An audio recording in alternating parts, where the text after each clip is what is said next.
Hello and welcome back to another episode of Swinging at Shins, your Premier League podcast, stateside, definitely not England side. We are definitely across the states. Today's hosts, myself, Aaron, and Woodsy. Woodsy, how are you doing? What's up, brother? Not some crazy Champions League action going on right now. I don't know if I might have the volume on too high on my TV, but yeah, some craziness going on right now. But we got some prem. We got some prem to talk about. So Definitely some prem, but we will be talking about a champion of sorts, if but bidding for Champions League positions on the table, and crowning a champion here. Because we don't have that many games left, guys. We have 5 match days left. Some clubs do have one extra game in hand, and we'll talk about that too. We'll talk about the table, and we'll go over scores. So we miss you guys. I know it's been a bit, and hopefully we'll have a good show for you on hand. So let's start off with the scores for match day 33. Right out the gate, it was Newcastle 4, Spurs 0. They got absolutely steamrolled. It was the funnest thing to watch because it looked nothing like a Spurs match at all. And Newcastle knew exactly how to handle what Spurs were giving to them the entire time. And Spurs had no answer in return. It was comical because Ange was just scratching his head the whole time on the touchline. It was a delight to me personally because as a Villa fan, we needed Spurs to lose that match and then lose big, which is exactly what happened. So, and that's what happens when you go to St. James Park. St. James Park obliterates people. I was surprised at the score being so lopsided. Did think that eventually they were going to come good, Newcastle, at some point, maybe knock somebody off. I don't know if this is necessarily knocking somebody off. I think this is just Spurs being Spurs, which is kind of what they do around this time of year. So I'm not too surprised that they lost Tottenham, but I am surprised that the scoreline was so big. I didn't understand some of the substitutions. Higgins off early, I thought was idiotic. Or 2-0 is still to play for. You still can get back in that game. Mm-hmm. But I didn't understand what Andrew's doing in some cases. Tactically with the high line again, you're going to get beat that way. I mean, if you can keep them out of your net, I mean, excuse me, they got a better chance of Tottenham trying to pull something off. But a high line that big and a team that likes to run in behind with Isak and Gordon, you're going to lose. You're going to lose 10 out of 10. It's tactically that was awful. Yep. No, it wasn't a good match for Ange and crew, but moving on, Brentford 2, Sheffield United 0. The woes for Sheffield United continue. Probably going to get relegated. They have put up somewhat of a fight in the last few weeks since we haven't been on, which maybe we shouldn't be on for Sheffield United's case if they want to stay up, but that's not what's going to happen. But well, if I'm not mistaken, they can get relegated next week. Not this coming weekend, but the following week. I believe they can it's possible. They face Burnley, and if they lose against weeks, so it won't look good for them. That's for sure. They do have a game in hand at the bottom though, so that is slightly handy. Slightly is like they need to win out for the rest of those matches, and they won't because you haven't shown me what you got in the last 32 matches. I think that game for them is against Everton. So it looks like I don't know if Everton. I mean, obviously they're one of the teams that are also trying to fight to stay in the league. But I think this is quite possibly the worst 3 teams that ever come up in Premier League history, at least. I don't know. Luton Town, I'm gonna be honest, have scored one less goal than Manchester United. So some of the dice just doesn't roll right for you, and That's not this is saying where you much, end up. though. It's not saying much for United, to be honest. That's what the problem is. Like it just some of the coin flips don't really flip for you, and that's what happens. You end up 18th, and some other times you end up 7th. Or to be on comparison here, Wolves, they scored the same amount of goals as well, and they're 11th. So, but also they have kept out more goals as well, both of those teams. So anyway, Burnley won. Brighton won as well. I actually haven't been able to watch a lot of these matches. I've been this weekend. I had the flu, so I watched what I could watch. So without my eyes melting off my face, it wasn't a great time. But anyway, this just another kind of mid-table. Brighton really should have done better, and Burnley took advantage of Brighton having not a lax year, just an off year. I don't even know if it's an off year, really. They did so well last season, Brighton, that our expectations were set so high of them, and maybe they're only a 7 to 10 kind of team, and every now and then they'll have those spurts where they're 5-6, but I don't see Brighton really have that fall below 12. They lost their two best players. Right, they exactly. lost their two And the best fact players. that They they're lost sitting, McAllister. So. Yep. Yeah, they shouldn't. Should they be there? Probably not. They're probably a 9th, 8th, 9th best team at best right now. Yeah. I think tactically, I think they've been awful the last month or two. They're not able to score as much as they normally have. Ferguson has kind of fell off the cliff a little bit last month or two. Yep.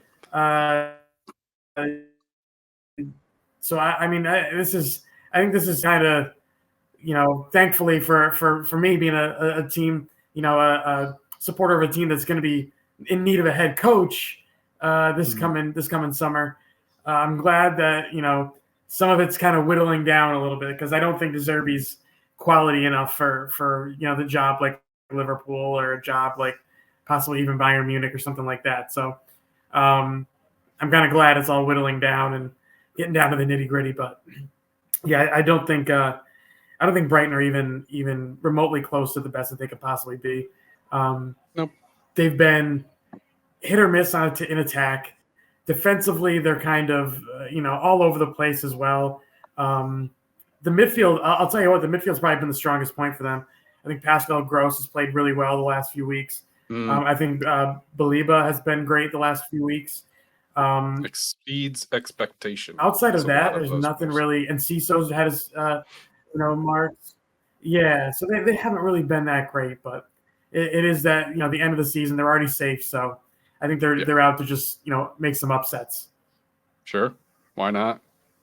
I mean, they unfortunately got their own little upset, but that's okay. Moving on to Man City and Luton Town. Man City 5, Luton Town 1. I watched the opening goal of that, and I felt so bad for that Luton player. The overhead kick by Haaland to just have it hit him right in the face to directly go in the goal. I'm like, that's just sheer unluckiness at its best.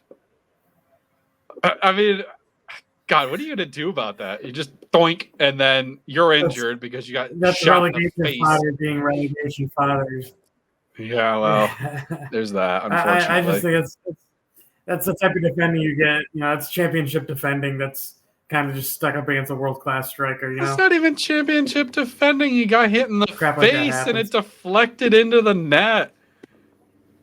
That's so unlucky. I'm just saying, you got a better chance of seeing, but you've got a better chance of seeing stuff like that back down in the championship than you do in the Premier League, and that's basically championship style defending. If you watch how the ball got there too. Who was it the other day that said Haaland was it Roy Keane? That said Haaland was a League One. Oh yeah, striker. He's an idiot. He's a championship striker. Yeah. No, I think he even pooped on him more and said it was like a League One. It was bad. Yeah. Yeah. Well, there you go. Right So to then the you got your TV. League One goal. Oh well. Anyway, Don't worry, they'll be down in League Two in a couple of years. yeah, exactly. And he'll be trouncing with PSG or Real Madrid or Barcelona, whoever can afford him for dirt cheap because they have to, sell. Yeah, right. Anyway, Forest 2, Wolves 2. That was probably seemed to be a good scoring match right there. I mean, again, I wasn't able to watch that much, unfortunately. I watched what I could. Both those teams, I mean, realistically, Forest needed the win. Wolves, sitting at 11th, are doing all right. They take the point as they are. So can't really complain what they're doing there. They finally get Acuna back, or excuse me, they get Cunha back, and he puts in the 2 goals for Forest. I'm trying to see who put in the goals for. Oh, Morgan Gibbs White, Delino. Right. I remember some of this match now. It's coming back to me, but that was a fun match to watch a little bit. Play with the double just now. Hey, now all you need is Athletic to win. I would like Athletic to win too for the coefficients. Athletic not looking good right now. Not looking good for Athletic. They need 1 goal here in the last to get it to extra time. So, Jeez. So it's not looking good for Athletic. But Kylian Mbappe on the double. Well, that's good. He should score. He's prolific scorer. Next Real Madrid striker, probably. Who knows? We don't know. He doesn't know either. Anyway, moving on. Bournemouth 2, Manchester United 2. Love Manchester United, just sticking with the balance of having a perfect 0 goal differential. I think they have a positive. No, they have a -1 right now. But, perfect balance. They can't win. They can't lose. They're just as bad as Chelsea. At least that's how I feel. That's saying something. They have negative. They're 47 allowed, or excuse me, 47 scored, 48 allowed. They haven't done much of anything, but somehow flailed the 7th. I don't know. I just don't know. I'm sure their whole fan base is like, I just don't know either. We're just all scratching our heads collectively. Believe me, we don't even know. I think Liverpool fans are the most questionable of what the hell Manchester United are. Because they play like prime Barcelona against us, and they play like, I don't know, Coventry City against everybody else. They did it against Villa too, and I just don't get it. Oh, Bruno Fernandes, of course, scores both the goals. Okay, I must have nodded off, and I saw that Bournemouth were up 2-1, and then a pen. That makes sense. Okay, because Bournemouth looked real good for most of that match, and they were like very decisive with and direct with their movements into the box, and they were cutting apart that Manchester United defense. And I was texting Will, my old head coach at the time, and I'm saying, and United's midfield does not want to come back and help the defense at all. That is just abandoned. I don't know if that was ever included in the philosophy, but those back 4 are practically left for dead. And that's why all these teams are cutting through this defense, is because the midfield is not coming back to help. And how else are you going to play defense if you don't have the rest of your team helping playing defense with you? So it's just like, where's the mindset for defense? There isn't. And that's why we're seeing them have a goal differential of -1 and only being able to score 47 goals to keeping out 48, which actually isn't that bad. If they actually scored, 20 more goals, it'd look really good, but they can't. They won't, because they need to keep that perfect goal differential. I think it's just the type of. This is what we were getting when we got, Ten Hag. This is exactly what they should have been, knowing, Manchester United fans at least, knowing what they're getting, because this is what the guy is. He's not a genius. He's quite literally almost like an anti-football coach. He's not going to play very entertaining. He's going to try to play the counter. He's going to try to outsmart people instead of outplaying people. It's just kind of the way he works, and you can see the pros and cons of it. The pros being against Liverpool, they drew 2-2. The cons being they had a one-goal lead in the 97th minute against Chelsea, and they lose 4-3. So that's exactly the type of coach he is. He's not a genius. He's not going to blow you out of the water with smarts. He's going to try to play a dumbed-down game that isn't really effective on the eye. It's not really entertaining for the most part, and it's very unorganized in certain areas, especially when the opposition is threatening the defense or winning the midfield battle. It makes his game even harder for him. And then late on, I think I just don't think he's on United. I don't mind counter-attacking style football. It's just that there's no collective help for the defense, though. I was a defensive player growing up, so I always obviously loved when midfield would come back and help play defense because, that's just what you do. It's a team sport. You collectively as 11 play defense if, that comes down to it. But it's just that's not the case with this team. So, but that's not my problem to figure out. That's going to be Ten Hag's if he still continues being their manager into next season. That should be a shit show that we will love to eat up. Anyway, moving on to Sunday's excitement festivities. More excitement and less excitement for some people than they like to care to take. Let's rip this Band-Aid off right now. Liverpool 0, Crystal Palace 1. Yeah, I don't know. Crystal Palace just had one good attack play right down that left wing and abused Bradley. And as they said, hey, I'm there. Outcoached, outplayed, outworked. Midfield was horrendous. Defensively, the right side has been an issue all year. That's where teams are getting that early goal from us all the time. Bradley now injured. He's out 3 weeks. Looks like Trent is just going to get back in the squad. He should be good for Thursday's clash against Atalanta, which we may be out already.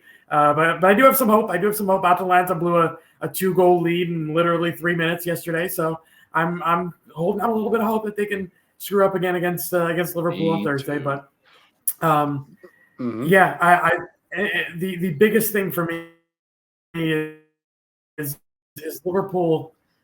They just cannot finish right now, and that's been the strong point of this team all season is they can finish. And it all comes down to me. It comes down to actually had injuries. You look at those teams and the injuries that they had. Man City, Arsenal, and Liverpool. Only one of them have over 100 games missed of injuries. That's Liverpool. That's Liverpool. Liverpool have over 50 games more than the next closest. For what? So I couldn't catch what you were saying. No number one goalkeeper for 3 months. No number one right back for 3.5 months. No striker for 3 months. Our left back had 2 stints on the sideline, totaling around 3 to 4 months. We've had one center back down with an ACL injury, another one out with injuries. He's made of glass, Kanate. We've been all over the place. Darwin's been injured. Mo's been out for 3 months. It's no team can do that and continue the form that they're in. The only thing is that I think that the injuries finally caught up to them, and it caught up to them a week earlier than they were probably expecting. Because I do think if they were to have these guys back, maybe 1-2 weeks earlier, strength, they probably don't lose to Atalanta at home. They definitely don't lose to Crystal Palace at home. And now they have to go into a stretch where they've got, I believe it's four away games in the next 10 days, which is unreal. I don't know if we've had anything like that recently. So Yeah, for me, it comes down to injuries, and I think it finally caught us. Finally bit us in the ass. And yeah, Mm-hmm. they need to basically win every game on the way out here, and hope that Man City slip up, and see if they can, see if Arsenal maybe slip up too, because they're down on them in goal differential. So we'll see what happens. I for a Barcelona-esque comeback against Atalanta, but we'll see. There's crazier shits happened. It'd take a lot of effort that might not be worth it in the end. Seeing how chasing a title personally would be more important than going continental. But I'm not the manager either, so I think I would pick and choose my battles on I, this particular situation, and I think the league is more important than continental. But and I think maybe a well, lot of the thing fans is, would agree with they had the chance. They had the chance to pick their battle. They had the chance to pick their battle, and they flubbed it up this weekend. That's not a battle to be fought anymore. That's a battle to chase. It's not. We're not the leaders anymore. We're the chasers. So that. that the whole let's go for the Premier League. That has to happen because you're losing Yep. now. They're uh, they're not in any position to pick and choose now. They need to win every single match. Yep. Yep. Moving on to West Ham 0, Fulham 2. Fulham have been pretty bright lately. They, by pretty bright, I mean they are 2 wins, 1 draw, 2 losses. So I don't know. They've been playing better than their form has shown personally. And they went and took down another top 10 team there. Uh, I think they're healthy at this point, and that's what's happening. They had a lot of CONCACAF players as well have to miss from their squad, and now they're getting them all. Well, not getting them back, but getting them healthy and match fit and everything. So, yeah, they're looking like a squad that they kind of looked like last year. Not not quite overachieving, but I think they're achieving their mid tableness, which is what I think most fans for Fulham would be okay with, considering they lost Full, their their all time scorer this season, so and scrambled for scraps for strikers and yeah, they got had the lucky league with score from last year. Munoz. The funny thing is for me, well, he's good. I like Munoz. The funny thing is for Oh, me it's is they're Muniz. also I'm sorry. they're funny to follow on social media. They're funny to follow on social media because like they'll they'll be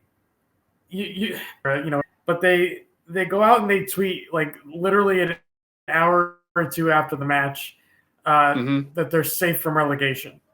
And I'm like, that just makes you sound like a small club. Why you got to do that? Like, come on now. Uh, Like, don't do that to yourself. And that's why I'm like, the full America fans, whatever you want to call them, like, sorry guys, but you're a small club. That's what it is. oh yeah, I mean I've heard was it Gary Neville had said. I think he was like Craven's Cottage was like one of the most friendliest away stadiums you could play at.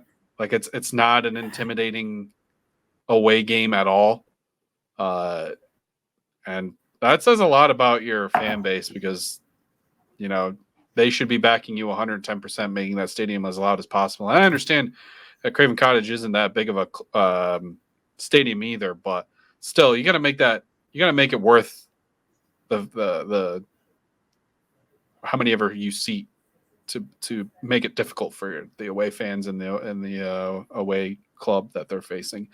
But on to the next surprise match. Arsenal at home lose for the first time this calendar year, 2024. They put up a nil score line against Villa, and Villa go up and put 2 goals on them. This match was the tale of two halves, realistically. I think for both clubs, I think it was a tale of two halves. Arsenal definitely had them in the first half, but just couldn't bury a goal. And I mean, Odegaard looked good. Saka looked good in the first half.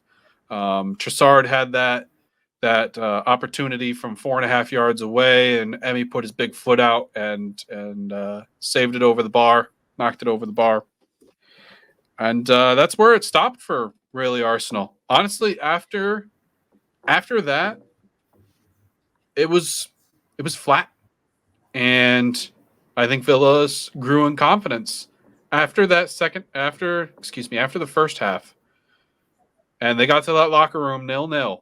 I think a lot of those players for Villa were like, okay, we can do this. I know we're away in hostile territory, but I think it was I can't remember if it was Ollie or Diego Carlos or somebody like that. They said that Arsenal were looking tired in the second half, and that they could take it, and they took it to them. And Odegaard disappeared in the second half, and I think Villa didn't do much outside of protect the box and counter over their top. And that's exactly what happened. There wasn't too much involvement around the box as far as for Villa's attacking. I mean, both the second Ollie Watkins goal, all he had to do was beat Emile Smith Rowe. And that's just Ollie's going to take that 9 times out of 10 all day and twice on Sunday. And he took it once on Sunday at least. And the other goal was the cross from Luka Dean, who, if you watch that replay again, Pau Torres actually blocks out Saliba, I think. Saliba or Gabriel, one of those two guys, to let that ball travel across to Bailey for an open net. Yeah. So it was a really good game for Villa, obviously, because I don't think they're getting enough credit. I really don't. I think that there's a lot of pundits and people out there that are saying, "Oh, Arsenal bottled this one. They should have won easily." Blah blah blah. It's still a top 4 team, Villa. So I don't get where that narrative is coming from, and I think Unai Emery really, put the chomps in the bit, or excuse me, put the bit in the chomps. That's the way that goes for the Villa players, and hey, here's your motivation, take it, and they did. I don't know did you get to catch that game as well? I caught a little bit. I caught the highlights. Wasn't able. I had a pretty crazy weekend, so missed a lot of the action. So I had to watch a lot of it back. But I did catch both goals. I thought the Ollie Watkins. I mean, if he's not in the running for at least top 3 in Premier League Player of the Season, then there's something wrong. I mean, the guy's been. He's the best striker when it comes to finishing without pens. I think he's definitely puts himself in the elite category. Can he continue that? I think that's a lot of yeah. There's a crazy stat. So all of his 19 goals are open play goals. He has 0 pens. He has contributed to 29 goal scoring opportunities. But Cole Palmer, oh my God, Cole Palmer. Anyway, that's how I feel about that. Yeah, I believe me, I'm with you on that one. I do think a lot of Cole Palmer, I believe, has 9 penalty goals this year, 9, and the crazy part is there's some that he didn't take this year for Chelsea. Chelsea have had the most penalties, I believe, in the league right now. At one point, I do think that they were having Enzo Fernandez. Yeah, he was. Take the pens for them. At least early in the season they were. So yeah, I mean, on the most part, that he is one of, if not the elite striker in the Prem right now. Yep, I agree, and it just I think Arsenal just ran out of steam in this match. I think they got grinded down, and then they didn't take their opportunities when they did in the first half and close out the game. I mean, honestly, Arsenal could have been up 2, maybe 3 goals in the first half and buried it and been done, and could have walked home with 3 points and been atop of the league still. but they didn't take their opportunities. They didn't score the goals that were right there for them, and well, Yeah. there they are in second right now. And I still and I don't get the whole. And all right, hold on. Let me just jump to this one real quick. Chelsea wins 6-0 over Everton. Cole Palmer scores 4 goals. I like Cole Palmer as a talent, but God, I hate his mentality as well because he's such a. Ugh. We don't really need to talk about that one all that much. Chelsea are in ninth. Good for them. I want to talk about real quick the fact that people think Arsenal and Liverpool have pretty much bottled their league chances, and I think that's a total knee jerk reaction to what happened in both of these matches this week. If you want to say that Liverpool has lost a little bit of stride, sure, because they have injuries and injuries have finally caught up to them, and trying to do the quadruple run again. Fine, I get that, but they're not out of it just yet, guys. Come on, they're only 2 points behind right now. They all have a game in hand from the current table. They're all sitting with 32 games played, so they're all within running of each other. So they have 6 matches left to play. This whole thing of it's over with. Oh my God, City won again. No, there's still 6 matches that they have left to play, guys. Get over it. So what? They lost 1 match. City could throw up a clunker too. Yeah, I mean, I've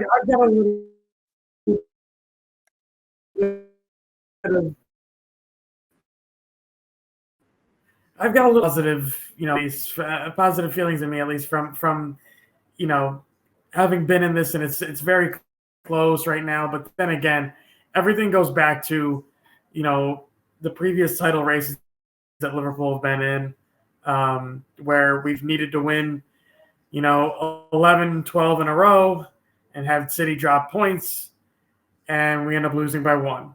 So I mean, I've seen this before. Sure. I think that's where it's coming from. Is at this point in the season, Man City don't really drop points. They that's the craziest part. They had dropped points last year because they already won the title. That's like the only time that they've really dropped points in the last couple of games of the year. They just don't do it.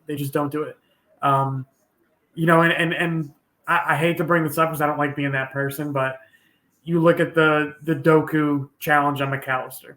You look at the Luis Diaz offside against Spurs. You look at Martin Odegaard's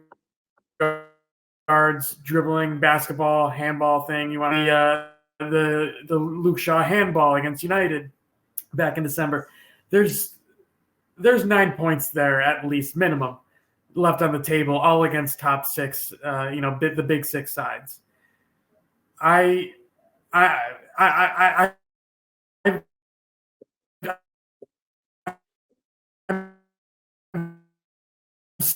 stunned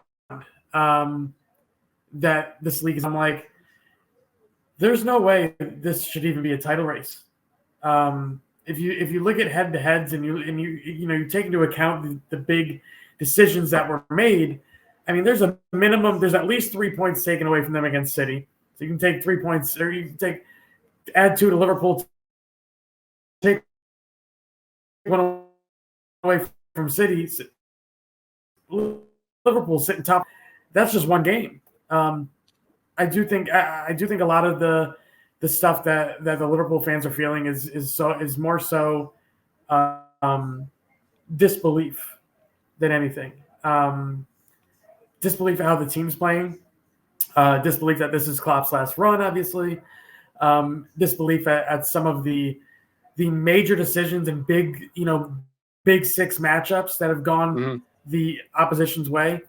I think it's an accumulation of all those things right now is why it maybe seems so doom and gloom, which I get, but like you said, at the same point, the games still have to be played. Anything can happen. I believe City have to play Wolves again. City have to play Spurs again. Wolves have been their kryptonite the past couple of years. So maybe they dropped points in more than one of those games.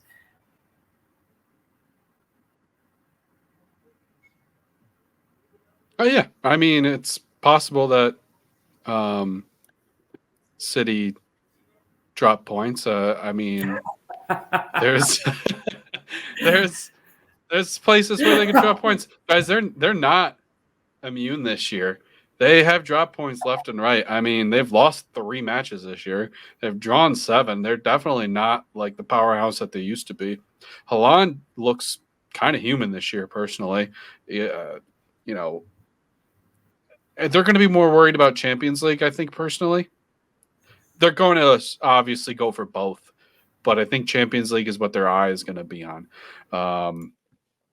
But and I get it. So I understand what you're saying. I think it was a good point that it is a track record that City have done very well during this stretch of the season. So therefore now it's a possibility, a potential for them to win the league. But guys, we also there's still 8 games left to be played. There's 24 points to be had out there. So anything can happen. That being said, why don't we check out what next 6 matches they get to play here? Because I think that'll be a fun one. I'm not including FA Cup or Champions League. That's the thing that they're still running in right now. So we'll just do straight up, boom, Premier League. Right now, just give me whether they win or whether they lose or draw. Just give me the outcome. That is what I was trying to attempt to say. They also have one I can't find. They have that 8th one. I'm not sure, or 8th one. They have that 6th one floating around, that remake. Anyway, so their next match, I believe, is the 25th. It says here on FOTMob. They play Brighton at the Amex. Give me the outcome. I don't even need the score. If De Zerbi really wants that Liverpool job, he better win right here. I'll tell you that. I'm gonna go City win. Actually, you know what I'm gonna do?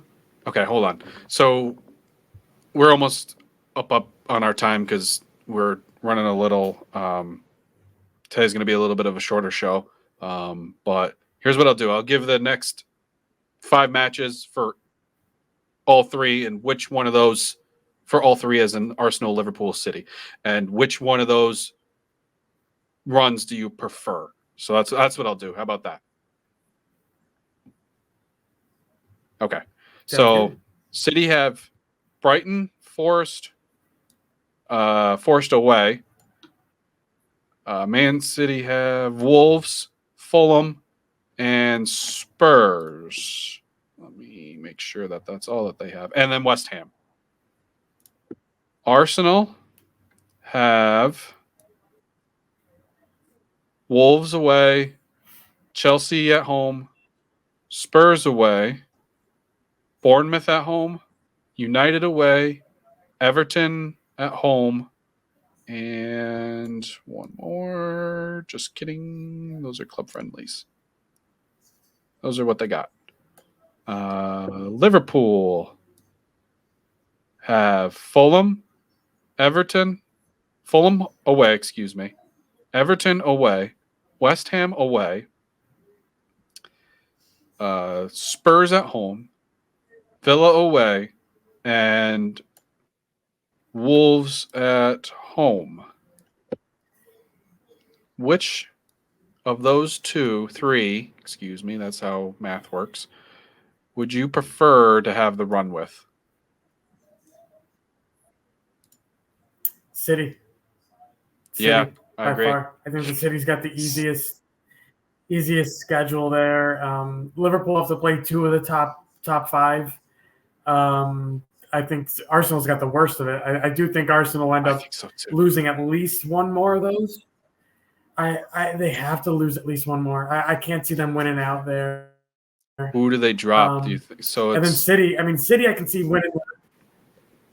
City. I can see winning them all. The only 2 that I'm worried about if I'm a City fan are the Wolves match because Wolves, for some reason, they've always kind of played really well against City, and I do think Gary O'Neill's going to try to go for that one, considering he's also former Liverpool under-21s coach. He's a good good dude, that Gary O'Neill. So I do think he's going to try to give it a go. I do think Spurs are going to try to give it a go as well.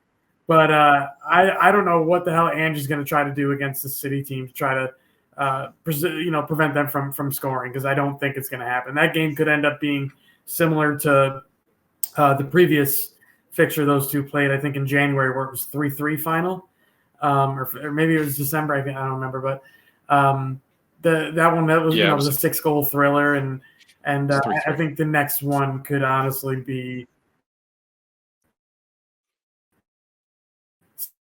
something similar. You could get 6 goals. I just think it'd be probably closer to 4.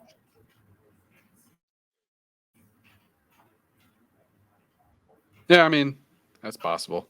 I actually think for the trip-ups for City, I think are forced away. Because I think Forest play really well away, and I think they, not this season, but last season, didn't they pull a draw? Yeah, okay. They almost beat everybody. Last season, they pulled a draw at the City ground. So, I mean, Forest do really well on their own park. So I think that could be a little trip up there. And I think Spurs will be a fun one. I think that's the one you would be slightly concerned if you're a City fan. But as long as you got Rodri, you're fine. So as long as Rodri doesn't get injured. And I do agree. I think Arsenal really have the worst stretch of it for all three of those guys, those clubs there. So, and there's a higher likelihood to drop points for Arsenal. Not saying that they will. I'm just saying there's a higher likelihood that this club needs to win as many games as possible. And winning means 3 points. So anything from there is less than adequate. So I don't know. It's going to be tough. And I think it's still possible somebody could be a different champion this year, but their cards are stacked against them. And I think that's what a lot of pundits are saying. They're not saying, oh, City won the league. It's just, it's really, really tough when it's been happening multiple years in a row for City. So, and City fans enjoy this while it lasts. Because, while we were out, I did forget to mention Everton did get hit with a 2-point deduction as well. So that's another little slap in the face for Sean Dyche there. I'm going to do a quick table rundown, and then that'll be the last thing that we will do because we are nearing the end here. So obviously, sitting first is Man City with 32 games played at 73 points. Arsenal with 32 games played with 71. Also, Liverpool sit with the same in third, but behind on goal differential. Aston Villa sit fourth at 33 games played, and they have 63 points. Spurs are in fifth with 32 games played with 60 points. Newcastle, 32 games played with 50. Same with Manchester United sitting seventh behind on goal differential. In eighth is West Ham with 33 games played at 48 points. Chelsea finally creeped up into the top 10 now, not just 10th in the top 10 with 31 games played. So they are a couple games in hand here behind. And they sit with 47 points. Brighton are in 10th with 32 games played with 44 points. 11th is Wolves with 32 games played with 43 points. I'm going to tell you what, this is kind of difficult. This takes a lot of concentration. Sitting in 12th is Fulham with 33 games played, 42 points. Bournemouth, 13th, 32 games played, 42 points. 14th, Crystal Palace, 32 games played, 33 points. Tied with them is Brentford sitting in 15th, but they played 33 points. They played 30. Damn it. I was waiting to trip up on it too. It was sitting in the back of my head the whole time. Played 33 games with 32 points. That is kind of confusing to say, ain't it? Everton 16th with a ton of deductions. They had the 8-point deductions all together. They have played 32 games. They have 27 points. Forest, just above relegation battle, sitting in 17th with 33 games played, 26 points. Luton Town in relegation zone now, 18th with 33 games played and 25 points. Burnley 19th, 33 games played, 20 points, and Sheffield with a game in hand above those two with 32 games played and 16 points. That rounds out the table. That also rounds out our show, guys. Today we are on a short episode because we have other priorities on. Well, not unfortunately, but we want to be with you guys, so it is kind of unfortunate, but it is what it is. And we're glad to be back again, and we're hopefully you guys are glad to listen to us. And don't forget to like and subscribe and follow. If you're on Spotify or I believe Apple Podcast or iHeartRadio, 5 stars would be great. It does a lot of good for us to get out there visually and be able to spread our word. Our gospel. Yeah, gotta love our gospel. And if you're on Facebook, we're on Facebook. We're not on Twitter. I mean X or whatever. It feels so awkward saying X. We are on Instagram, so give us a follow there as well. That's been another episode of Swinging at Shins. Don't forget to tip your bartenders. Well, guys, that was an episode of Swinging at Shins. We appreciate you for coming out and listening to us. If you guys want to hear or see more, we have links in the description below. We hope to hear from you soon and hear more about what you have to say.